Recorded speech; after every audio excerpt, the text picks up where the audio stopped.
So what is it? Did you ever expect you would be back on Dallas? Never.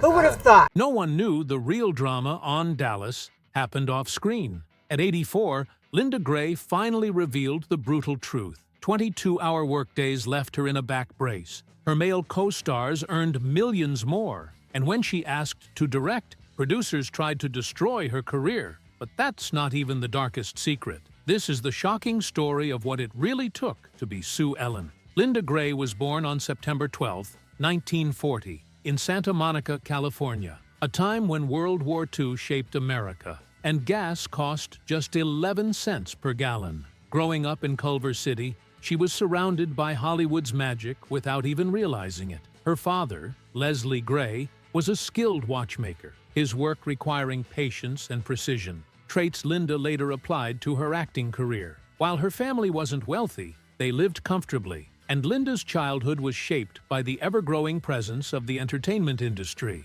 Fate nudged her toward the spotlight in the most unexpected ways. At 15, a casual encounter with Lucille Ball at a drugstore left a lasting impression. The red-haired icon complimented Linda's auburn locks, making her realize that celebrities were just people. Maybe she could be one, too. By the early 1960s, she had taken her first step into the industry, not as an actress, but as a model. Standing at 5 feet 7 inches with striking features, she was spotted at a bus stop by a talent scout. That chance moment led to her first paid modeling gig, $25 for a boutique photo shoot. It wasn't much, but it was a start. By 1963, Linda had signed with Ford Models and was appearing in print ads for major brands. Her breakthrough came in a Coca-Cola campaign that boosted Southern California sales by 8%. She quickly became a household name, earning the title Queen of Commercials. Between 1965 and 1975, she appeared in nearly 400 ads, even making history in Japan as one of the first American models to star in a nationwide campaign. But her most iconic moment in advertising remained a secret for decades. In 1967, The Graduate became a cultural phenomenon, its poster featuring a young Dustin Hoffman gazing at a woman's leg, assumed to be Anne Bancroft's. But in 2013, Linda revealed the truth. That leg was hers. For 3 hours, she held the perfect pose, while photographer Bob Peak snapped over 100 shots. She was paid just $25, signed a release form, and never got credit. The image became one of the most famous in film history, yet even Dustin Hoffman had no idea. When he finally found out in 2016, he was stunned. Linda laughed it off, saying, "I've been paid more for my legs than for my acting." But her connection to The Graduate didn't end there. At 61, she finally played Mrs. Robinson, this time on stage in London. Her journey into acting wasn't smooth. In 1963, she landed a small role in Under the Yum Yum Tree, but her lines were cut at the last minute, allegedly because Jack Lemmon thought she was too charismatic. A year later, she scored a role in Palm Springs Weekend, but since she wasn't a union member, the production secretly paid her in cash. Throughout the 70s, she took guest roles on TV, but each opportunity came with a challenge. On Marcus Welby, MD, she was set to play a strong, confident woman, until the script was rewritten days before filming. Her role was reduced to a vulnerable patient, just to give the male lead more emotional depth. Linda had to relearn her lines overnight, a test of her resilience that would define her career. Then, in 1976, she filmed a scene for Switch that became legendary. She was supposed to slap Robert Wagner, who insisted she hit him for real. So she did, hard. The impact left a mark on his face, and the set went silent. But instead of backlash, she earned respect for her authenticity. It was a moment that proved Linda Gray wasn't afraid to fight for her place in Hollywood. Her most groundbreaking role came in 1977 with All That Glitters, where she played a transgender woman, making television history. The role was kept secret until the last minute, and when Linda found out, she nearly quit. But a meeting with a trans woman changed her perspective. To prepare, she spent 2 weeks living as a man, even experiencing first-hand discrimination when she was denied entry to a women's restroom. The show was ahead of its time, and while it was canceled after just 13 weeks, its impact was profound. Linda received letters from trans viewers who saw themselves represented for the first time, and she became an advocate for LGBTQ+ rights.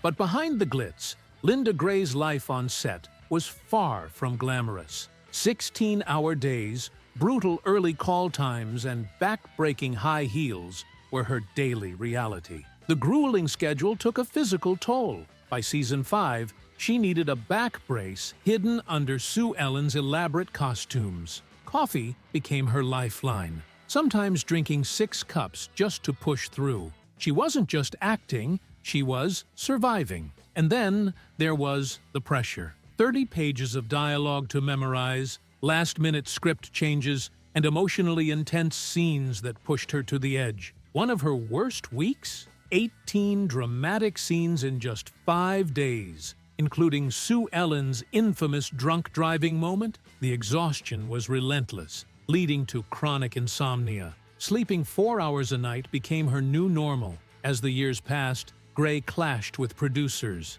She wanted Sue Ellen to evolve, to be more than JR's suffering wife. But Hollywood in the 80s wasn't kind to women demanding creative input. Male co-stars like Larry Hagman and Patrick Duffy got to direct. But Gray denied. Repeatedly, she pushed back. In 1983, she fought against a weak storyline that made Sue Ellen appear helpless. After a heated 4-hour standoff with the producer, she finally won, but at a cost. Her relationship with the production team never recovered. Then came the ultimate battle. In 1985, after 7 years on the show, she formally asked to direct. The producers shut her down immediately. Their excuse? If they let her direct, they'd have to let all the women direct. It was absurd. None of her female co-stars even wanted to. The rejection wasn't about fairness. It was about power. Gray didn't back down. She gathered proof of her qualifications, rallied castmates for support, and went back to fight again. Still, the answer was no. But behind the fight for creative control, Gray faced personal battles. Her marriage to Ed Thrasher was suffocating. From their honeymoon in Acapulco, she knew it was a mistake. He dictated everything. When she expressed her dream of acting, he dismissed it, saying she could cry about it once their kids were in college. For 21 years, she felt invisible, her dreams ignored. But one day, she took control. She rented a place in Malibu, made her plans in secret, and finally, in 1983, walked away. It was liberating. But just when she thought she had conquered her toughest challenge, tragedy struck. On November 23, 2020, her world shattered. Her son, Jeff Thrasher, lost his battle with acute myeloid leukemia at just 56, a mother's worst nightmare. She announced his passing with a heartbreaking tribute, calling him the kindest,